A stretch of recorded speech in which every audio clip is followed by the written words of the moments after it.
کافر سے کوئی ایسا عقد فاسد کیا جائے، کوئی ایسا معاہدہ کیا جائے جس میں وہ آپ کو زیادہ پیسے دے رہا ہو، تو یہ معاہدہ کسی حربی کافر سے کرنا بالکل جائز ہے۔ مثال کے طور پہ میں اس کو 1,00,000 روپے دیتا ہوں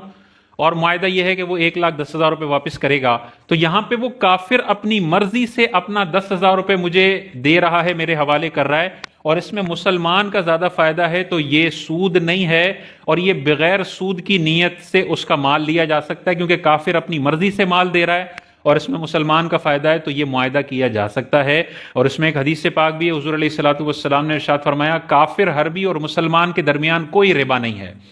تو ربا نہیں ہے، اگر وہ اپنی مرضی سے اپنا مال دے رہا ہے، وہ پورا مال مجھے دے دے، وہ آدھا مال مجھے دے دے، اگر میں اس سے چھین نہیں رہا، اس کو دھوکہ نہیں دے رہا، اپنی مرضی سے وہ مجھے دے رہا ہے، تو یہ مال لینا جائز ہے۔ لیکن آپ یہ معاہدہ نہیں کر سکتے کہ آپ مجھے 1,00,000 دے دیں، میں 1,10,000 آپ کو دوں گا۔ یہ آپ جب سود یہ پیسہ دیں گے تو یہ جائز نہیں ہوگا اس طرح کا معاہدہ، کیونکہ اس میں مسلمان کا فائدہ نہیں ہے، سامنے والے کا فائدہ ہے۔ لیکن اب اس میں ایک صورت یہ آ جاتی ہے کہ باہر ملک میں، بالخصوص یو کے میں، یو ایس میں، کینیڈا میں گھروں کے کرائے بے انتہا زیادہ ہیں، تنخواہ کا اکثر حصہ گھروں کے کرایوں میں نکل جاتا ہے، اور وہاں پر اگر مسلمان مورگیج کے ذریعے اپنا گھر نہ بنائیں تو بعض اوقات 30 سال تک وہ کرائے پر رہتے ہیں اور ان کی ایک پراپرٹی بھی نہیں ہوتی، اور بہت زیادہ تنخواہ کا حصہ کرایوں کی نظر ہو جاتا ہے، اور وہاں پہ باقی ساری اقوام جو ہے وہ ای ایم آئی کی بیس پہ بینکوں سے قرض لے کے گھر بنا لیتے ہیں پورے، اور وہ اسٹیبل ہو جاتے ہیں۔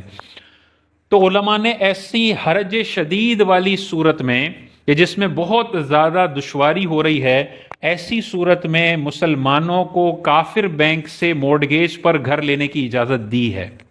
وہ لے سکتے ہیں، لیکن اسی صورت میں لے سکتے ہیں کہ یہ کم از کم درجہ حاجت تک ہو۔ درجہ حاجت کا کیا مطلب؟ کہ اس گھر کو نہ لینے کی وجہ سے سخت دشواری کا سامنا ان کو ہو، کرائے بہت زیادہ ہیں، ان کرایوں میں نہیں رہا جا سکتا، تو ایسے ملکوں میں کافر بینک سے مسلمان اگر مورگیج پر گھر لیتا ہے تو بعض علماء نے اس کو بھی حرام قرار دیا، لیکن بڑے بڑے اکابرین نے اس کو جائز کہا ہے۔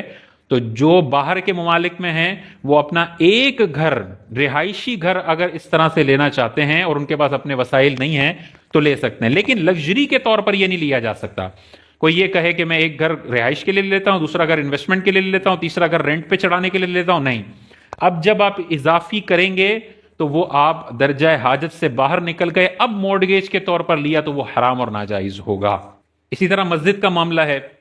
اگر کسی ایریا کے اندر دور دور تک غیر مسلم ملک ہے اور ایریا میں مسجد ہی نہیں ہے، تو اب ایک آپشن تو یہ ہے کہ مورگیج پر ایسا حرام کا فتویٰ لگایا جائے کہ مسجد بنانے کی اجازت ہی نہیں ہے، اور وہاں پر کفر پھیلتا رہے، شراب خانے پھیلتے رہیں، مسلمانوں کی اولادیں برباد ہوتی رہیں۔ ایک تو یہ صورت ہے، اور دوسری یہ ہے کہ علماء نے بامر مجبوری گھر بنانے کی اجازت دی، تو مسجد اس گھر سے زیادہ ضرورت رکھتی ہے۔ تو پھر ایسے ایریاز میں کہ جہاں پر آپ کے پاس اپنا اتنا فنڈ نہیں ہے کہ آپ پوری مسجد کیش پہ خرید سکو، اور مسجد نہ بنانے کی وجہ سے بہت بڑے فتنے اور گمراہی کا اندیشہ ہو، تو وہاں پر علماء نے یہ بھی اجازت دی ہے کہ مسجد نہ بڑھانے کا نقصان بہت بڑا ہے،